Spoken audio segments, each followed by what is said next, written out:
Bonjour à tous, aujourd'hui un petit tuto vidéo sur l'utilisation du masque à cartouche, le demi-masque à cartouche, dans le cadre de la pandémie aujourd'hui du coronavirus.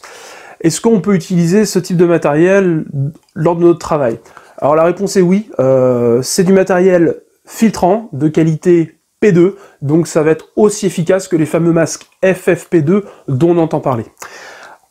Alors attention, autant les masques chirurgicaux protègent, évitent les postillons, les gouttelettes de partir et de venir contaminer l'environnement, contaminer les patients, parce que c'est bien les soignants qui utilisent ce type de matériel, autant les masques filtrants de type FFP2 ou demi-masques filtrants comme celui-ci, ils vont protéger le porteur, c'est-à-dire que l'air inhalé va passer par les filtres, et ces filtres-là donc vont filtrer les particules et les gouttelettes pour éviter d'en inhaler. Attention toutefois, l'air expulsé passe par une soupape, donc elle ne passe par aucun filtre. Donc ça ne protège pas les personnes aux alentours. C'est très important de bien faire le distinguo. Si je porte ce masque-là, je me protège de l'environnement extérieur, mais je ne protège pas l'environnement, donc les personnes autour de moi, d'une éventuelle contamination. Alors, on entend beaucoup parler d'FFP2, FFP3. Qu'est-ce que c'est la différence? C'est la différence de filtration. La filtration, les normes de filtration sont en 3 catégories, P1, P2, P3. Faible, moyen, fort finalement. Un FFP3, c'est un matériel très efficace, qui filtre 99,95% des particules, c'est ce qu'on utilise entre autres pour l'amiante. Bien entendu, si vous avez à disposition du matériel avec une qualité de filtration supérieure, de type P3, ça fonctionne. Alors il faut répondre à 3 conditions pour pouvoir porter un masque. La première, c'est être apte médicalement. La seconde, c'est être formé à l'utilisation spécifique du masque que vous allez utiliser.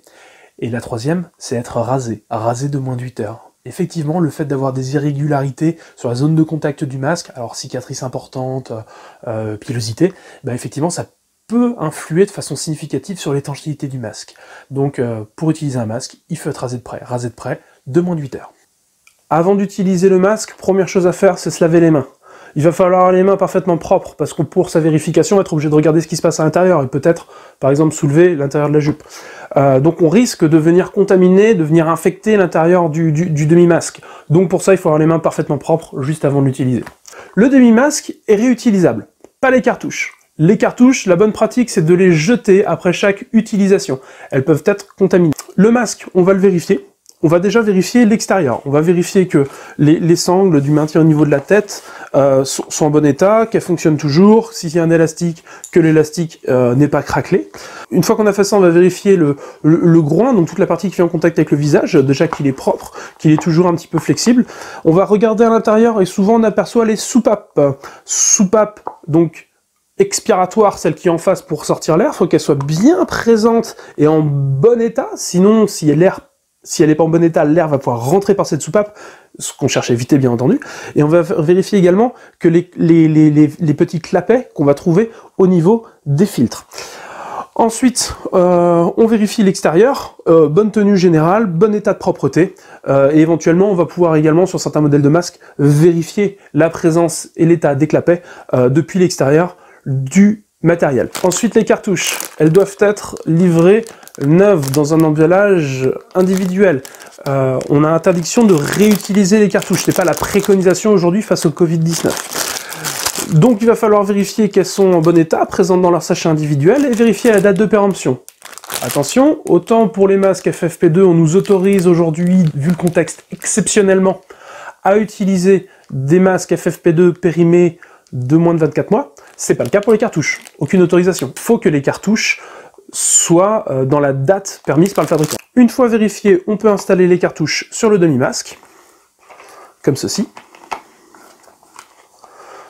Super. Et on vient voir maintenant l'installation du demi-masque. Pour l'utilisation de ce demi-masque, c'est simple. Il faut d'abord le positionner au niveau des voies respiratoires, ensuite le positionner, les sangles de maintien au niveau de la tête et au niveau de la nuque, et ensuite venir le serrer, le régler comme il se doit.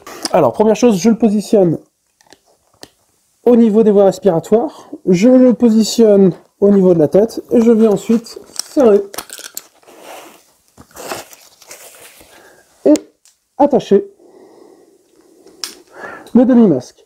Ensuite, je viens régler en serrant en fonction de la morphologie. Avant de commencer à travailler, il va falloir vérifier que le masque est bien positionné. Pour ça, premier indicateur, quand je souffle, Si de l'air remonte au niveau de mes yeux, c'est qu'il y a une fuite au niveau de mon nez. Dans ces cas-là, je repositionne mon masque et je refais le test. Deuxième test à effectuer, c'est de venir obturer avec les mains là où les cartouches, de façon à bloquer l'air qui rentre, et je vais inspirer de façon à plaquer le masque sur mon visage pendant au minimum 10 secondes. Et là, je vais voir si ce masque reste bien plaqué, c'est que le masque est parfaitement étanche. Je vous montre.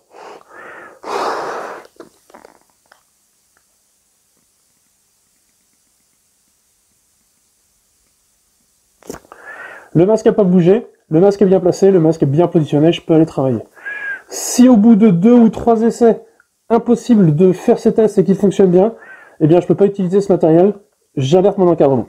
Une fois le masque correctement positionné, dernier accessoire indispensable face au Covid-19, les lunettes de protection, indispensables. À la fin du travail, il va falloir enlever le masque. Pour ça, première préconisation, c'est d'abord d'enlever les cartouches, les jeter.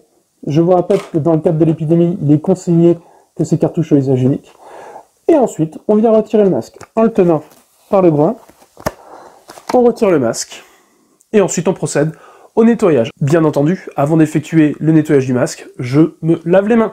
Je dois avoir les mains parfaitement propres pour aller nettoyer mon masque. Pour le nettoyage, deux solutions. Soit une utilisation simple eau savonneuse, c'est très bien, c'est très efficace. Soit autrement, utiliser des lingettes hydroalcooliques. Ce type de lingettes permet de désinfecter. Attention, ça ne nettoie pas bien un masque, donc si jamais il y a des postillons, il y a un peu de matière à l'intérieur, ce qui peut arriver, vous avez travaillé avec, vous avez vécu dedans, bah là, un passage à l'eau savonneuse au préalable sera indispensable de façon à nettoyer le masque. Et ensuite, on utilise la lingette pour désinfecter. Pour l'utilisation de la lingette, bah c'est simple, je passe partout. D'abord, je désinfecte l'intérieur du masque, 100% des surfaces, voilà, et éventuellement, avec une seconde lingette, je viens nettoyer l'extérieur du matériel. Merci de votre attention, bonne journée et à bientôt.